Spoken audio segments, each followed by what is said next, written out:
estoy aquí con Evan Kuo, quien va a hablar sobre criptoeconomía en la perspectiva económica monetaria.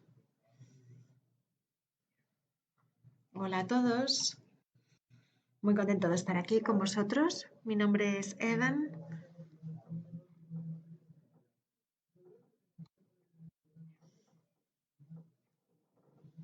Y soy uno de los cofundadores de Ampleforth. Tenemos una criptomoneda llamada Ample,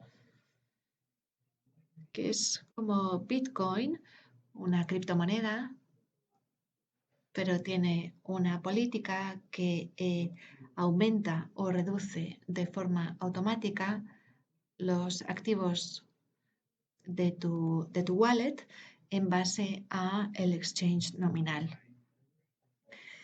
Mi formación es de ingeniero, estudié ingeniería mecánica e informática en Berkeley, pero en este caso, en este proyecto, me he podido rodear de personas del Stanford Hoover Institute, quienes han podido aportar toda su formación en economía monetaria, que nos hemos dado cuenta que es muy útil para las criptomonedas y para entender los problemas que pueden resolver y los problemas que no pueden resolver y los que quedan todavía por resolver. Así que hoy voy a compartir con vosotros lo que he aprendido durante mi trayectoria. Así que sin más retraso, vamos con ello.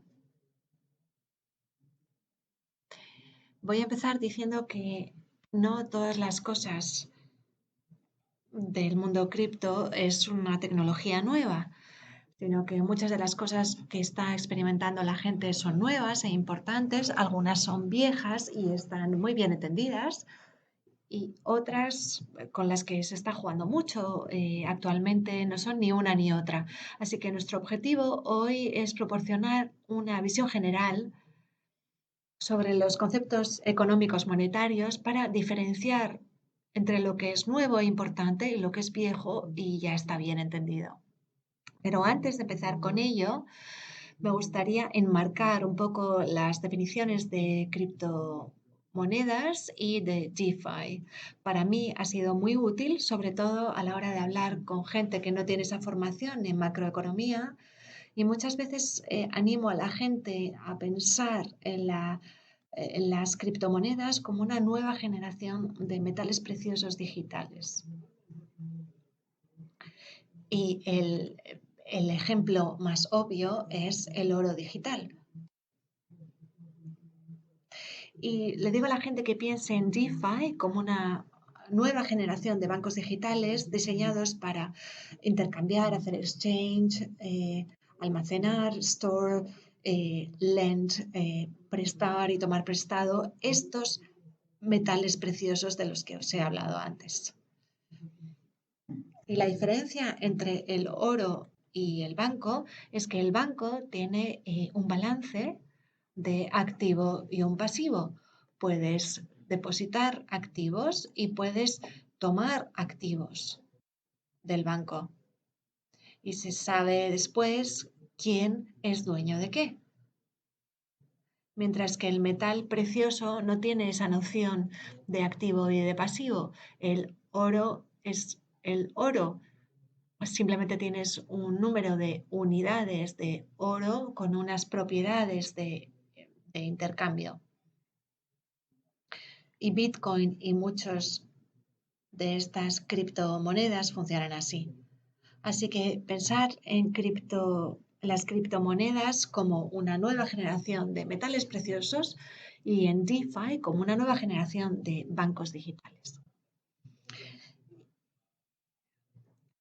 Voy a hablar de algunos de esos conceptos que para aquellos que han estudiado macroeconomía o economía es algo que ya conocen, pero para los que venimos de la tecnología y no hemos tenido esta formación económica, probablemente sea algo nuevo. Y uno es el concepto de normas versus discrecional. Y este es el conflicto que se introdujo en 1936 por Henry Simons sobre la política monetaria, los conceptos de rules versus authorities, es decir, normas versus autoridades.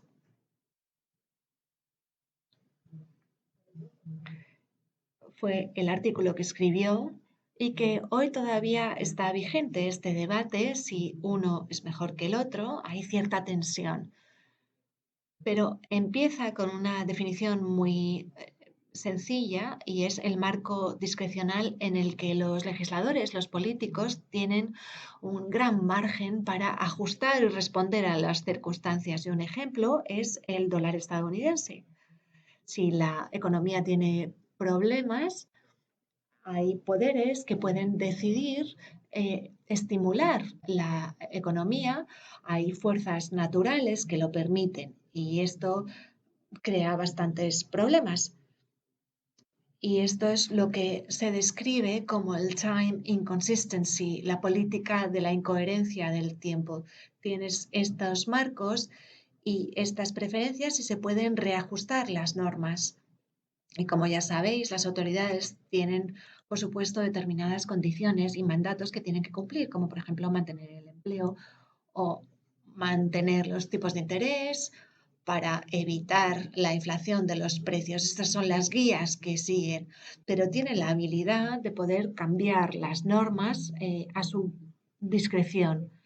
Para aquellos que trabajáis y conocéis Crypto MakerDAO, sería un ejemplo, tener una autoridad central que puede condicionar el sistema. Es un marco discrecional. Y en contraste a esto tenemos el marco basado en normas. Son políticas de respuesta que siguen un plan preestablecido, preespecificado. Y este plan no cambia y esto es lo que se describe como el time consistency, la coherencia del tiempo. Bitcoin es el ejemplo.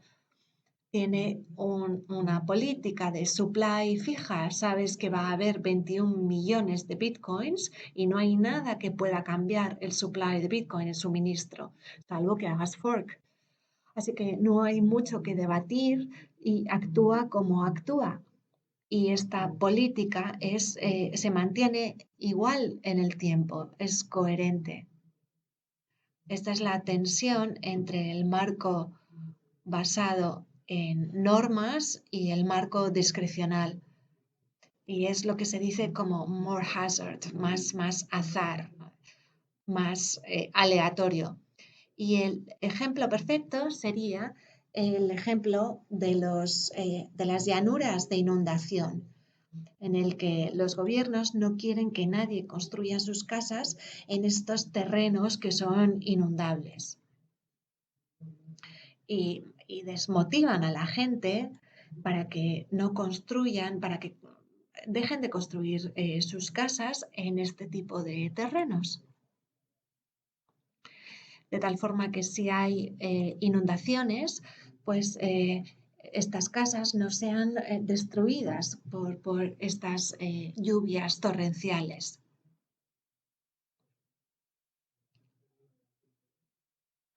Y hacen muchas declaraciones sobre esto. Hay gente que ignora por completo estas prevenciones, estas normas del gobierno, pero luego vienen las lluvias, las inundaciones, las casas se inundan y se destrozan. Hay toda una campaña de la prensa que lo muestra. eh, y al final es probable que todos los políticos, que los políticos lo que hagan es eh, presentar rescates para todas estas personas que han perdido sus casas.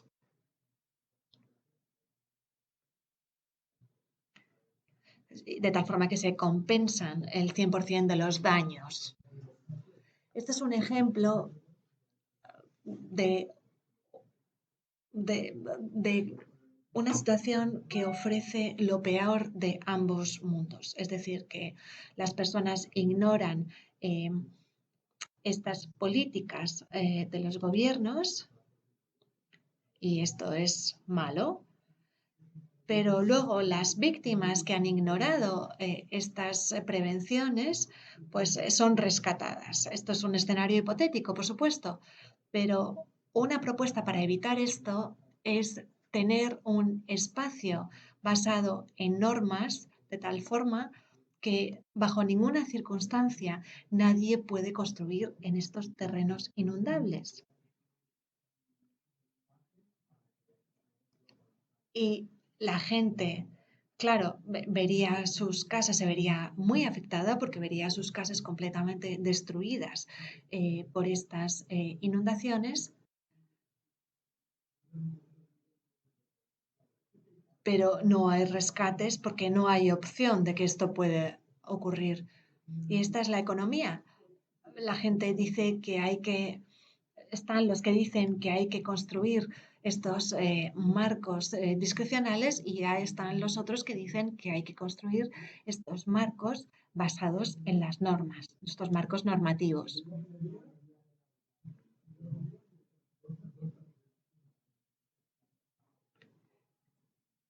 Y la cosa no es, no se trata de que la gente se plantee cuándo nos van a rescatar y tampoco si nos van a rescatar porque no hay posibilidad de rescate, porque se cumplen los objetivos. Pero ahora mismo estas divisas discrecionales en la forma de fiat funcionan muy bien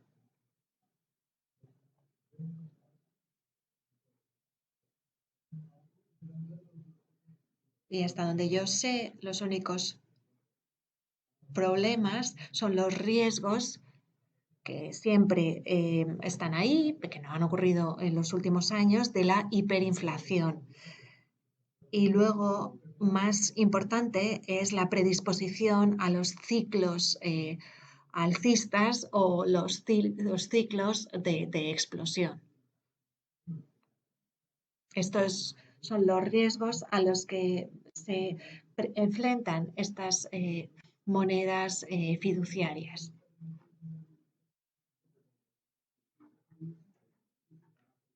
Y ahora voy a hablar de las, de los dineros interiores y de los dineros exteriores, los inside monies versus outside monies.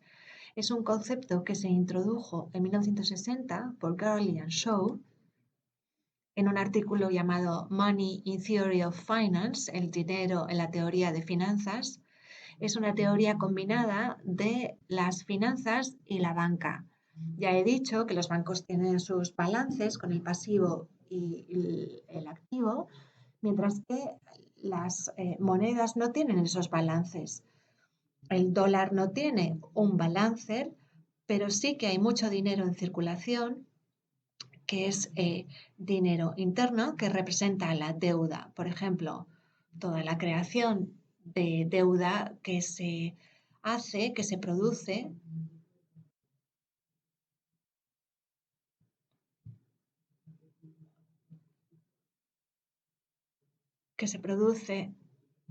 por los bancos comerciales en forma de reservas y se usa este dinero basado en deuda, que el dinero en papel que no representa el activo y el pasivo.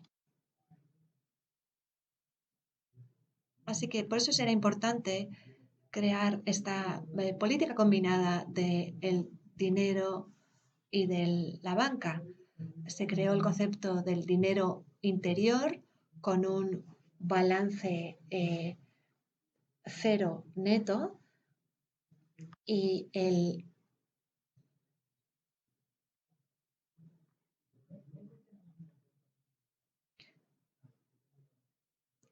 es un balance de cero neto y el dinero externo siempre es un positivo neto. Estoy intentando explicar de esta forma los beneficios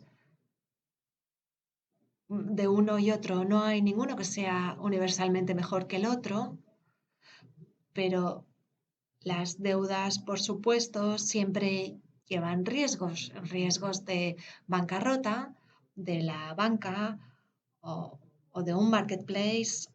Hay una crisis de liquidez eh, y no hay nada más que se pueda vender y, por supuesto, hay un riesgo muy grande. Así que ahí tenemos unas autoridades centrales muy poderosos que son capaces de rescatar a los mercados para que sean efectivos. El dólar estadounidense es un ejemplo de moneda interna, mientras que el dinero externo no representa esto. El dinero commodity como el oro o el dinero, el componente del dinero en papel como el dólar, que representan la relación con la deuda,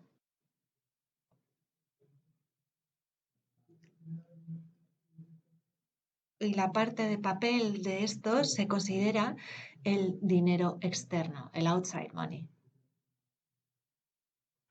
Esto es,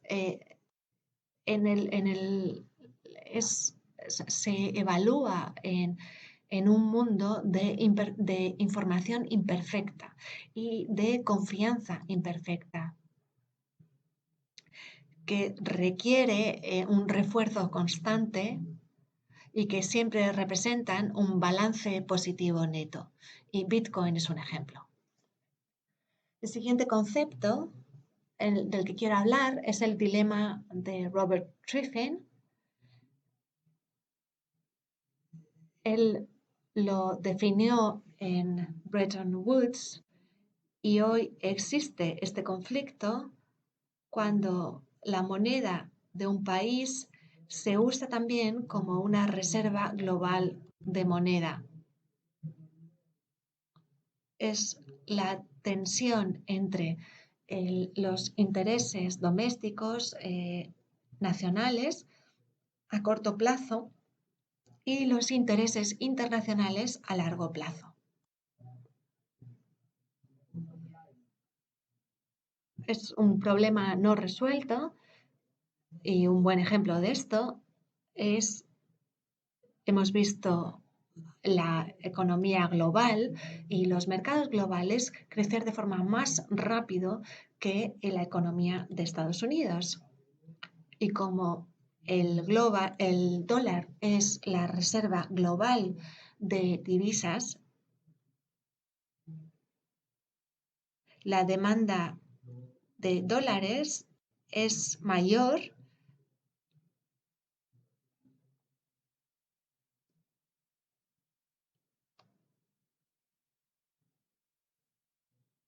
y es mayor la demanda que lo que es el suministro de los dólares, el supply de los dólares. Y esto permite a los Estados Unidos usar el crédito de forma fácil en tiempos normales y también lanzar políticas monetarias con grandes consecuencias.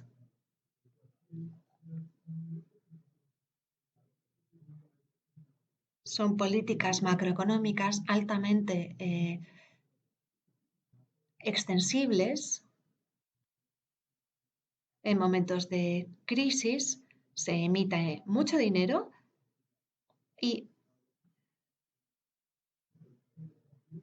probablemente este es un mal necesario y existe este debate cuando alguien dice habría que centrarse solo en la demanda, en los esquemas de demanda.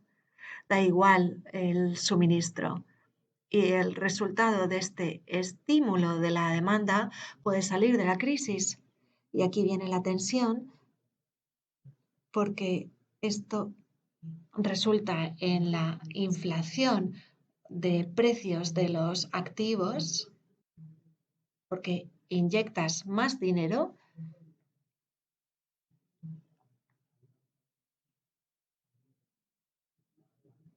y creas y realmente estás proporcionando mucho más suministro a la economía global. Y entonces pones más presión en la economía doméstica, en la economía nacional. Así que cada vez que estimulas la economía internacional, estás afectando a la economía nacional y lo contrario también ocurre. Es la tensión de los precios, pero el resultado son los ciclos de los que he hablado antes, del burn and bust, porque todo está mucho más interconectado hoy en día y la demanda sube y baja en función de las demás economías, las ralentizaciones y las deslocalizaciones, la gente pierde su trabajo y si la economía global sigue estando tan interconectada, realmente hay poco que se puede hacer en este sentido, porque una de las grandes beneficios del Bitcoin es que no está conectado a los indicadores tradicionales, sino que realmente se puede usar para comprobar o para verificar eh, estos ciclos de los que hablaba antes. El segundo concepto del que quiero hablar es el commodity money, el synthetic commodity money, el dinero commodity.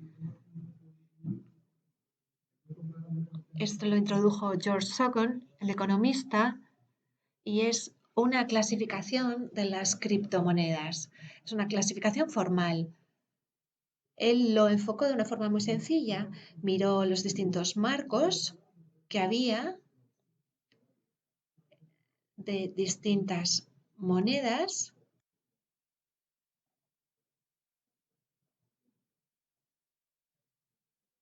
y lo que hizo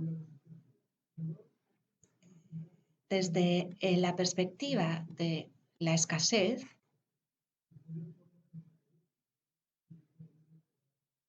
y observó que Bitcoin no se enmarcaba en ninguna de estas categorías de dinero commodity sintético,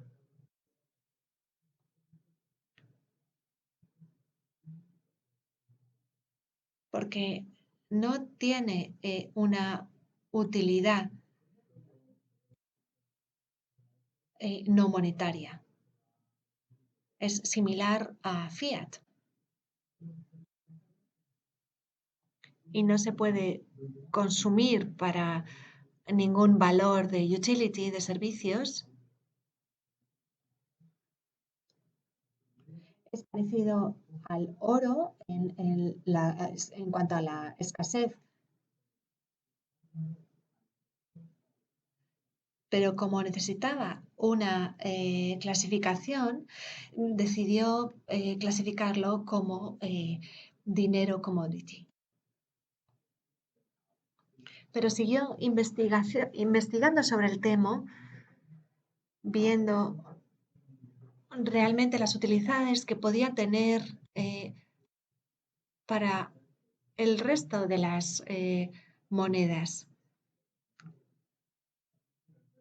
El oro, por ejemplo, tiene la desventaja que tiene un coste de producción muy alto y hay más demanda de oro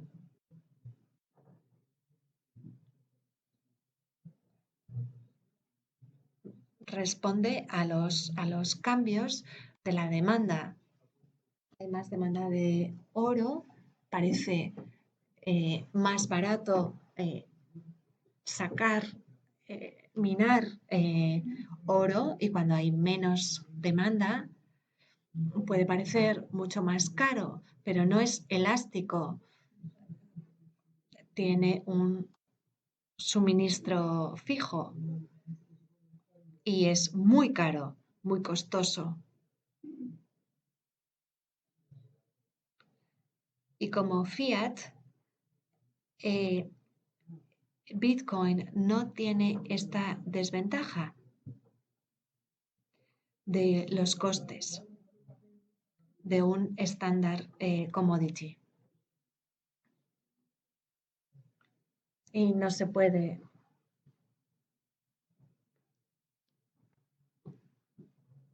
de, realmente de tener que sacar el oro de la tierra.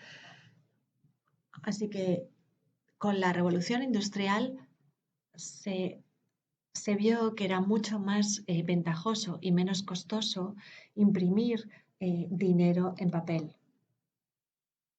Y esto es lo que hizo posible introducir el dinero en papel muy elástico. Así que como Bitcoin no es caro imprimirlo y emitirlo.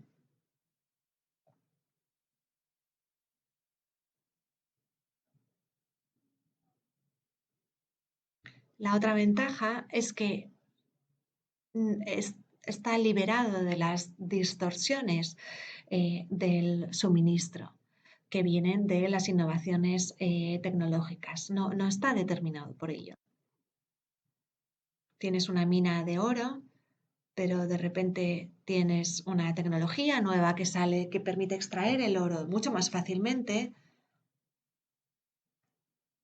o refinarlo, o en el caso, por ejemplo, de los combustibles que permiten aumentar la demanda y entonces estas distorsiones no son cualidades deseables para el dinero, porque puede aparecer cualquier tecnología que lo hace más fácil, pero no es genial desde un punto de vista de política monetaria. Así que está liberado de este tipo de disrupciones, de distorsiones. Y luego además tiene la ventaja que no tiene ningún uso no monetario. Es decir, mucha gente pregunta, ¿qué vale? Es que no se puede consumir, no me puedo comprar una casa con ella. Y yo muchas veces digo, sí, es que ese es el futuro. Tener un uso no monetario es una ventaja, porque el dólar estadounidense no sería mejor si pudiéramos comérnoslo.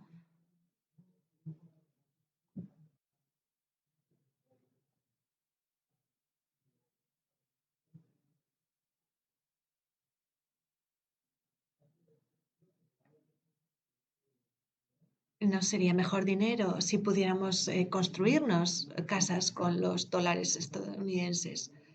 Así que queremos que esta moneda esté liberada de estas distorsiones, de estas disrupciones del precio y de la demanda del utility.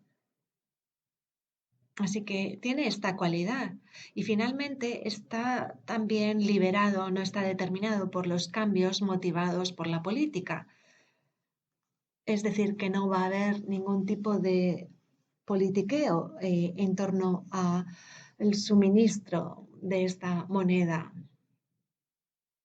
Es como si es como jugar al tenis contra la pared o contra un compañero. Si juegas contra un compañero, hay muchos conceptos, muchos factores que ocurren. ¿Qué ocurrió la última vez que jugué contra él? ¿Cuál es, si es mejor con su derecha o con su izquierda? Etcétera, etcétera. Hay muchos factores que influyen en ese juego. Pero contra una pared, simplemente la bola rebota y ya está, y no hay nada que pueda cambiar. Tú siempre sabes que la pared está ahí y nada lo va a cambiar. Así que no hay ningún tipo de política que pueda influenciar. Así que para resumir y quizá introducir resultados más relevantes de esta investigación, sabemos varias cosas que son viejas. Por ejemplo, los bancos. Siempre hemos sido capaces de crear bancos. Bueno, no siempre, pero sí durante mucho tiempo.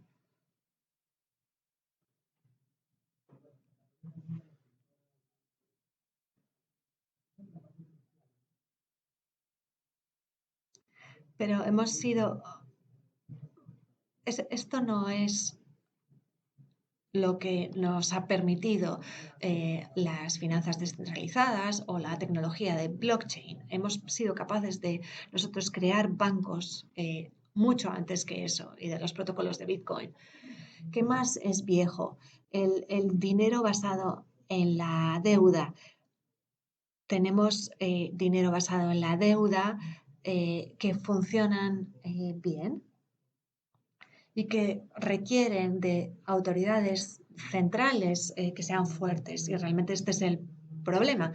Pero y que requieren a veces rescates. Así que lo mejor de las criptomonedas es que se han podido crear sin necesidad de estas autoridades centrales. Ya sabemos las limitaciones de esto.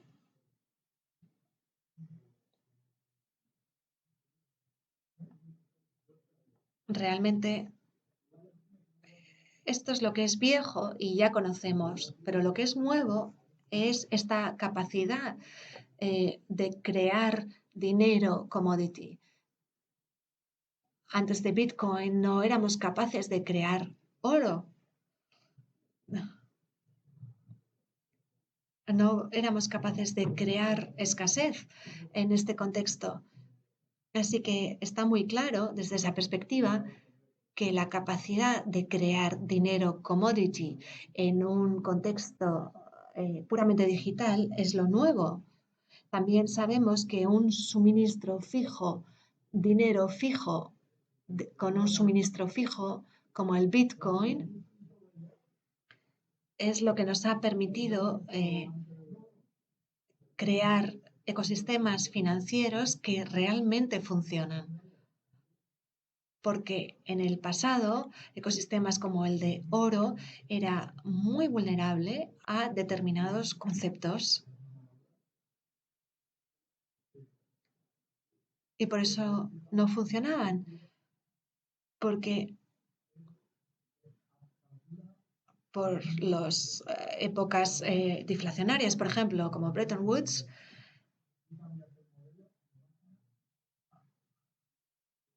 Así que no hay ninguna razón para pensar que Bitcoin sea mejor porque la parte de seguridad o de eh,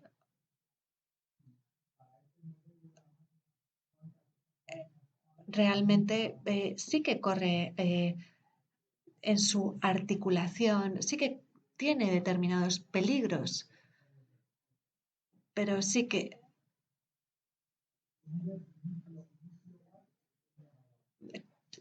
pienso que la idea de que el Bitcoin sea el ecosistema realmente robusto y fuerte y que no tenga ningún tipo de inundación, pues es errónea. No va a ser el ecosistema a largo plazo robusto y 100% seguro. Pero esto no quiere decir que Bitcoin sea válido o valioso. Y de aquí sacamos la idea de pensar en las criptomonedas como la nueva generación de los metales preciosos digitales.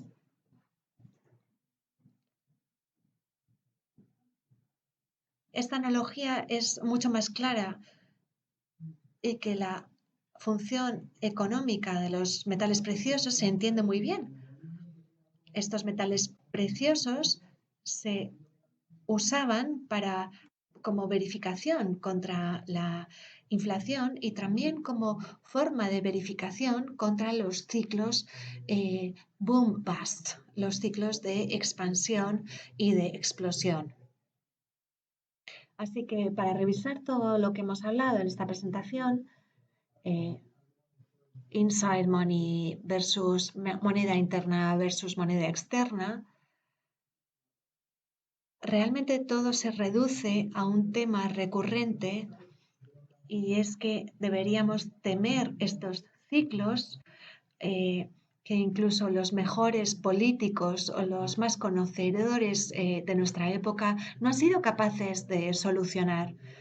Y la globalización y el sistema tan interconectado hace que estos ciclos de boom and bust sean todavía más devastadores, más destructores. Y una de las cosas geniales de las criptomonedas es que tienen esa desconexión única, no hay ningún tipo de conexión con el consumo o con todas esas fuerzas externas.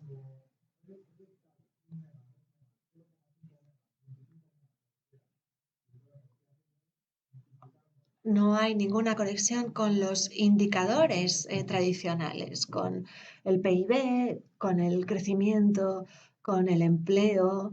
Le da igual todo esto, simplemente existe y permite hacer transacciones, operar con un suministro fijo, de tal forma que tiene ese patrón eh, muy aleatorio de movimiento, no ha tenido ninguna exposición al resto de monedas, de las fluctuaciones de las monedas. El año pasado vimos un patrón con activos peligrosos, sí es verdad, y en marzo fue el patrón hacia de los futuros o del oro. Sí, estas cosas pueden ocurrir, pero no tienen por qué ocurrir. Por ejemplo, activos como por ejemplo acciones de Apple, sería imposible que existiera una conexión con esto. Pero como Bitcoin no está conectado verticalmente con la economía tradicional, puede progresar de una forma distinta y puede tener esta función de comprobación, de verificación. Y como es un activo, tiene un perfil diferente del oro. Y, y finalmente quería hablar de ese problema espejo que no se puede, o de espejismo, que no se puede solucionar con las criptomonedas.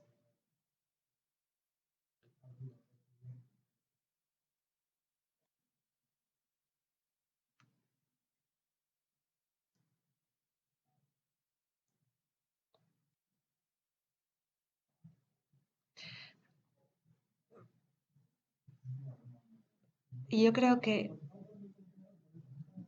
estos problemas suelen estar conectados con la idea de que podría existir una conexión directa entre el dinero y el gobierno. Si pensamos en algo como el dólar estadounidense, ya sabemos las condiciones, mantener el empleo, mantener los tipos de interés, la inflación también, pero lo que finalmente se sugiere es que si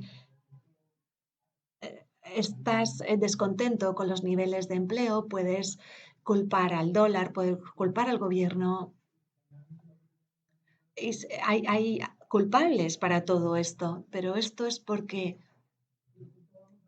tenemos un sistema donde existe esa conexión directa entre el dinero y el gobierno. Así que es interesante ver cómo esta definición del dinero lleva realmente a estos espejismos que pienso que no van a ser resueltos por las criptomonedas. hay gente que habla de otros tipos de reservas del gobierno basado en otras tecnologías, reservas federales en blockchain, y yo realmente no creo que aquí haya oportunidades. Bueno, pero me doy cuenta de que me he quedado sin tiempo.